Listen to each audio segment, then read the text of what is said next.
Hi everyone, welcome to Physical Geography. Thanks for watching. Glad you're here.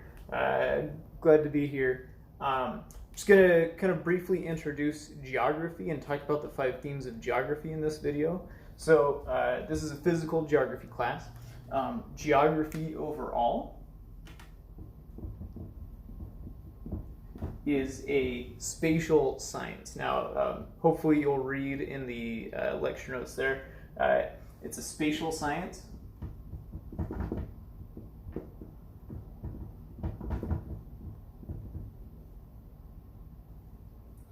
Hopefully you can see that writing on the whiteboard. Hopefully it's big enough and my video is close enough. Let's try this. Spatial science. That means that it uses spatial data. Now that is any information with location attached to it. So if you have information about people, food, music, economics, real estate, disease outbreaks, protests, any information that has location attached to it, that is spatial data. And as a spatial science, we use spatial data.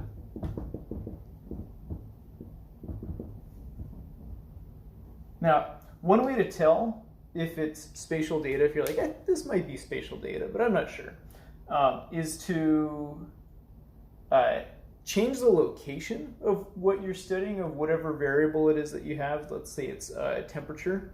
If you measure temperature in one spot, okay, cool, we got it. How do you know if that's spatial? Well, go measure temperature in some other spot. Doesn't really matter how far away it is, but that temperature is probably going to be different in a different spot. That's spatial data. And if you can repeat that over and over again in different places, you're going to have different variable measurements for each location. That's a spatial variable. Where if you check a thermometer inside your home, it's going to be one temperature, depending on if you have air conditioning running or not. If you go outside on your front porch that's probably shaded, it's going to be a different temperature outside, obviously, than it is inside. But let's say you go on a nearby grassy lawn. That grassy lawn is going to have different temperature because of the way that the grass reflects and absorbs incoming solar radiation. If you go out onto a parking lot that's next to you or into the street, that's going to have a different temperature still because of the way that that black asphalt reflects and absorbs the sun again. So spatial data is any information where the variables change when you change location. So location is super important in geography as a spatial discipline. So that brings us to the 5 themes of geography. I know in your notes on the page there's some other stuff that's in between these 2 topics. That's okay.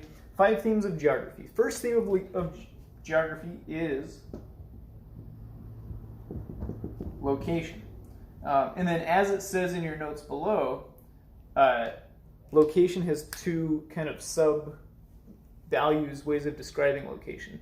But location, anytime you're studying something as a geographer, first thing you answer is where are we studying it? So if you look at any geographic research paper, they're all going to have the study of blank, blah, blah, blah, at this specific place.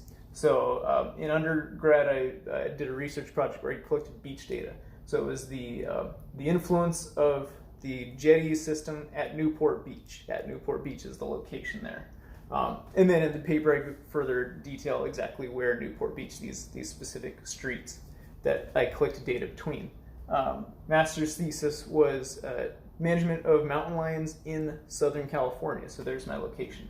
So any geographic paper, probably 99% of them, is going to have the location actually in the title. So the location that most people describe or include is the relative location. And that relative location is a description. So if you kind of just naturally think about where are you, you're probably coming up with a description of where you are.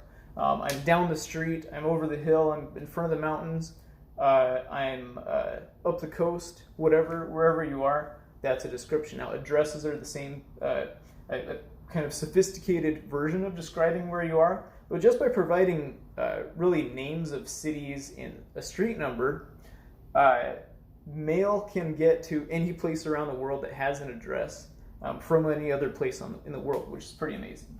Now, absolute location is location described using coordinates sets. Coordinate sets, this is chord sets. Usually that's going to be some combination of X, Y, Z coordinates. They really work the same way as like a math graph. So if you lay out Earth as a graph, you have your x-axis and y-axis that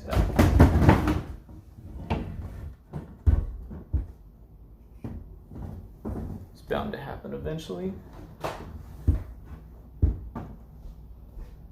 You have your x-axis and y-axis that things are going to be plotted on across Earth.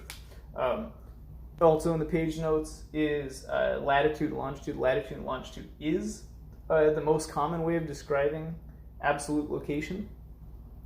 So around the world, different people might use some different coordinate systems, but lat-long provides global location for any point on Earth, and you can range from a few miles of precision down to like millimeters of precision. So if you're digging in the ground, you usually want to like look up, in the United States at least, there's a website, Know Where You Dig, and you put in the location of where you're actually digging. You can get that from your cell phone, and it will tell you down to like the inch space of where are there gas pipes, electrical pipes, water pipes and stuff hidden in the ground, and they use lat-long to actually tell you where those pipes are so that you don't like dig into a gas main and kill yourself while you're digging. Cool. Second theme of geography is place, also known as sense of place. So this one took me a while, when I was a student, took me a while to figure out what was actually going on with this, maybe because nobody explained it to me very well. It's also not, it's not as like cut and dry type of thing to figure out. So place, sense of place, it's kind of a feeling, but it's also made up of experiences and kind of intimacy that you might have with an area. So if you've spent a lot of time or had a specific experience in a place, you're going to have a much more well-defined sense of place than people who have maybe read about it, seen it in a movie, or have more limited experience with location. I also think of this as like comfort. So I'm from Southern California, where it's kind of dry and warm normally. We're next to the desert. We're not actually in a desert. We're Mediterranean climate, but desert's nearby. So when I go to the desert, I feel kind of comfortable and more at ease. Like that's kind of a calming situation to me, because that's more similar to the climate that I'm from. One of my old professors was from upstate New York, which is like they get a whole bunch of snow. And to him, at Cal State Fullerton, so he moved to Southern California, the thought of a desert was terrifying and uncomfortable to him. But the feeling of like, or the thought of snow, like a Fargo landscape, like flat snowscape environment, was comfortable to him. And I think to most Southern Californians, the thought of like freezing to death is a very terrifying, prominent thing that you might have, compared to we probably are less concerned about, I don't know, dying in a desert somewhere. But if you're not from a place that has jungles nearby, jungles might also seem uncomfortable to you. But if you're from a climate that has thick vegetation and lots of humidity, jungles might seem more comfortable, and you might also be really uncomfortable in a snowscape or in a desert. So sense of place, I think that's kind of a good way to think about it. I also think of places that you associate with comfort as like, when I'm driving around, I look at mountains and stuff, and I think like, I want to be up on the mountain over there because I like mountains. You might, if you haven't spent much time like hiking in mountains, you might look up at the San Gabriels and think, no, I don't want any of that. That looks miserable or boring, or maybe you didn't even realize that people could go up into those mountains. Cool. Third theme of geography: human and environmental interaction.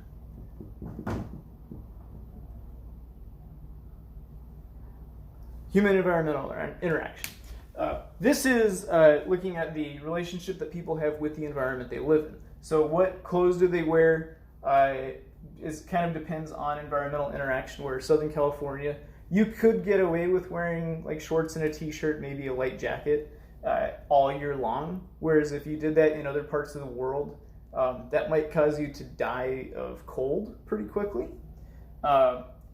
In Orange County, like everybody wears flip-flop sandals or rainbow sandals, is I consider like our cultural garb. But in LA County, for some reason, people don't normally wear rainbow sandals for whatever reason. But even though it has like the same climate, I guess there's less beach environment in LA County. That's sort of a human environmental interaction. You could also think of like what industries are in an area. So in Southern California, there's big tourism industry and there's entertainment industry. That tourism industry is mostly because there's good weather year round, and so you could book a trip in January or in July and visit Southern California from anywhere in the world, and you're probably going to have good weather. Most of the time it's not going to be rainy, and it'll be instead sunny and pleasant. That's one of our environmental interactions. One of the many reasons that the entertainment industry, film business, moved out to the West Coast is because of the good weather. Again, you could film outside most days out of the year. And then what Southern California also has is we have nearby mountains, we have nearby deserts, lakes, the ocean, there are forests nearby. There's a variety of landscapes within a day's drive. So you could drive out to different potential sets that look like places around the world that are within a day of LA area. So human environmental interaction. That used to be more of like what foods do people eat in our global economy now. The stuff we eat isn't really dependent on our climate because we can import food from around the world. Bananas grow in the tropics, but you can find a banana anywhere in the country, in the United States, any day, any time of year, because we import them from the tropics. So food once was a big part of human environmental interaction. It isn't as much anymore because we ship stuff around the world. Even like music styles are kind of based in people's interaction with the environment.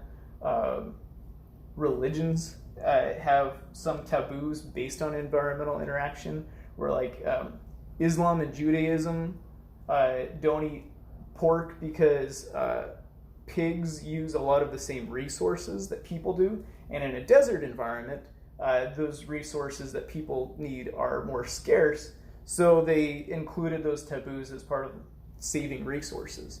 And there's actually a lot of religions have sort of environmental-based taboos that help you conserve resources. That's fun.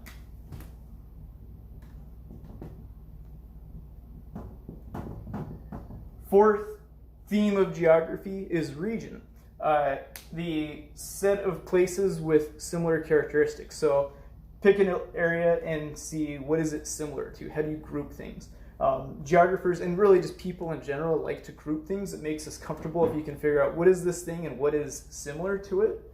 So a region is a way of deciding what other places is this place that I'm studying similar to. Couple different ways, as you hopefully read in the page notes. There's a human-based region, which is a region for cultural or human characteristics. That might be a place that has people of the same ethnic group, a place with people of the same religion, dominant language. It could also be like culture-based food preparation. So like pick any food item and there's guaranteed a cross or an inter-regional difference in how that food item is prepared. Take like tea around the country is West Coast. People don't really drink sweet tea, like sweetened tea, but on the East Coast and particularly like Southern United States, sweet tea is the norm. And so if you order a tea, then you're going to get like tea with lots of sugar in it, and that didn't really exist on the West Coast until a couple of years ago. Other regional based, so that's human-based region. Physical region is going to be based on physical characteristics, things that we talked about in this class. So a physical region might be places with the same climate. So when you talk about Southern California, yeah, that might mean the southern half of the state, but people usually mean the coastal part of Southern California based on the part that has the Mediterranean climate, not the interior desert part of the climate.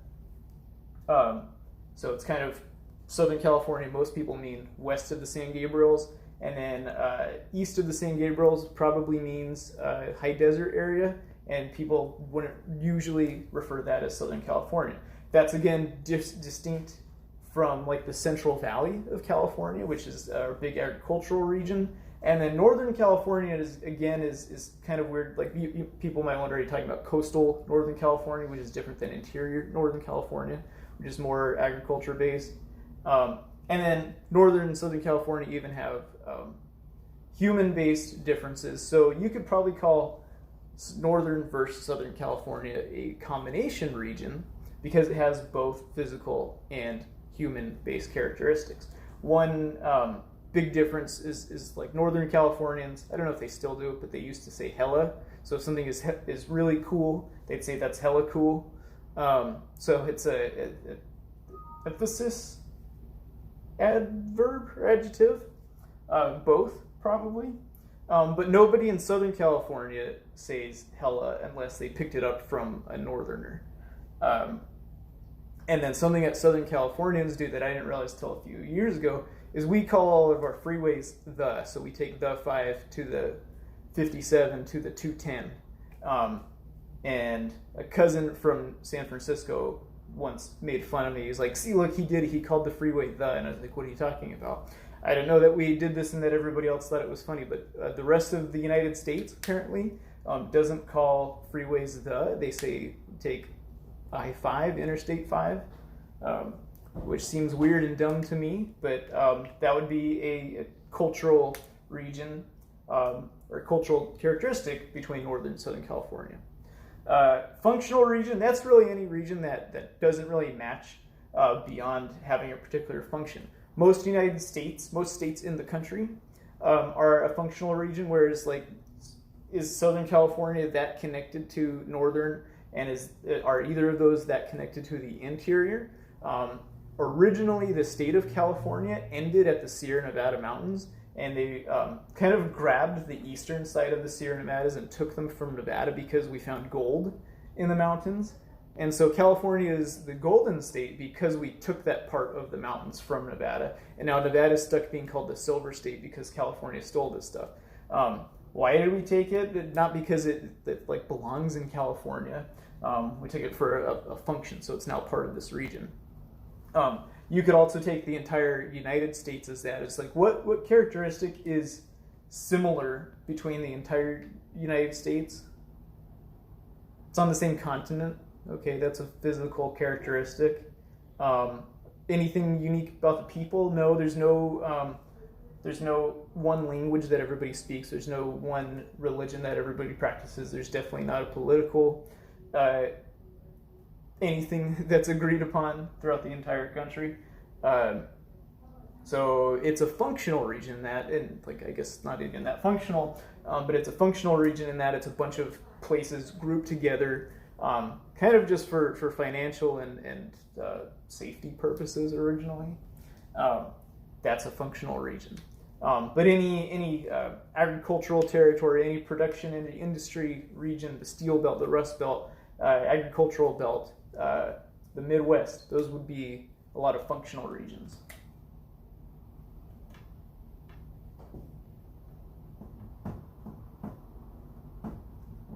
Last theme, movement. Everything moves. In this class, we're going to talk about how a lot of different things move. Weather systems moves, the earth moves, seasons change, climate changes, that's sort of a form of movement. Water moves, plate tectonics move, animals and plants migrate, everything moves, cool. People move as well. And we don't really talk about this in our class very much, but it's a pretty important factor in geography is how people move. We started in Central Africa in the Great Rift Valley, and people have migrated to cover every livable surface on Earth. In a pretty quick period of time, we got over into every major landmass. New Zealand area was like the last major landmass that people populated. Besides that, we covered the entire Earth. We even we want to move so bad that we have people living in Antarctica where there's no means of sustenance for people. We have to import all the food into Antarctica. We want to move so bad we put people in space and we have people orbiting around the planet. So movement, yeah. People move for specific reasons, and when they stay there permanently or semi-permanently, that's a migration. And then with us, we move goods and products in like quarantine times. Everybody's probably more aware of the movement of goods than ever. And then we move ideas too. Catholicism started in one kind of small area in North Africa, Southwest Asia, more Southwest Asia, and then is now the most dominant religion on earth. And places that are literally opposite side of the world from where Catholicism started are 98% Catholic. Venezuela is 98% Catholic. East Timor in Southeast Asia is 98% Catholic. English started in England, pretty small country. That is the language on earth that has the most speakers. So it's covered the entire world. That's an idea. Language and religion are ideas. And then technology. Everybody in the world pretty much has cell phones, internet, the ability to access information. So 5 themes of geography. In any study, whatever you're looking at, you talk about where is it, what is it like there, how do people interact with it, what is it similar to, and then does it move, how does it move, because it probably does move, and so when it moves, what does it interact with? You could pick any topic within geography and figure out these 5 themes, and if you can do that, then you have a pretty good idea of what is going on there. This is the way to quickly understand a place geographically. 5 themes, you got it. Okay.